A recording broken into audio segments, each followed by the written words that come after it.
అధ్యక్షులు శ్రీ పవన్ కళ్యాణ్ గారి పిలుపు మేరకు గత 15 రోజుల నుంచి దక్షిణ నియోజకవర్గంలో వివిధ వార్డుల్లో ఓటర్ నమోదు కార్యక్రమం చేయడం జరిగింది.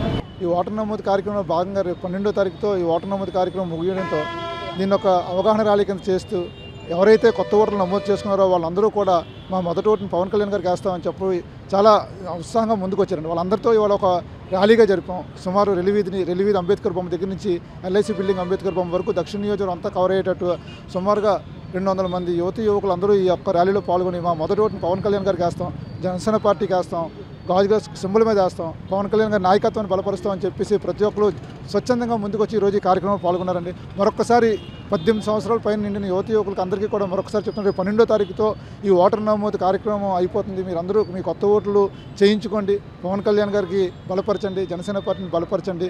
రేపు రానున్న ఎన్నికల్లో ఈ 3 నెలల్లో ఇప్పుడున్న ఈ ఏదైతే వైసీపీ ప్రభుత్వం ఉందో ప్రజలకు ఎలాగైతే హింసిస్తుందో ఈ ప్రభుత్వాన్ని దించే కార్యక్రమంలో మనం అందరం భాగస్వాములు అవుదాం, జనసేనని బలపరుద్దాం, పవన్ కళ్యాణ్ గారిని గెలిపిద్దాం. జై జనసేన, జై జనసేనకి ఓటు వేయాలి. ఎందుకని పవన్ కళ్యాణ్ ఎన్నుకోవాలి అని యువతంతా పవన్ కళ్యాణ్ గారి మీద ఆకర్షితులై ఉన్నారండి. మెయిన్గా 18 సంవత్సరాల నుంచి 30 సంవత్సరాలు అందరూ కూడా పవన్ కళ్యాణ్ గారికి వస్తే మా యువతకు మంచి జరుగుతుంది. ఏది జాబ్ క్యాలెండర్ అన్నాడు, 4.5 సంవత్సరాలు పాలించిన వరకు ఒక్క జాబ్ క్యాలెండర్ రిలీజ్ చేయలేదు, డిఎస్సీ రిలీజ్ చేయలేదు, పోలీసు ఉద్యోగుల నోటిఫికేషన్ రిలీజ్ చేయలేదు. యువతకి ఉద్యోగ కల్పనలో పూర్తిగా విఫలమైంది జగన్మోహన్ రెడ్డి ప్రభుత్వం. అందుకే యువతంతా పవన్ కళ్యాణ్ గారి వైపు చూస్తున్నారు.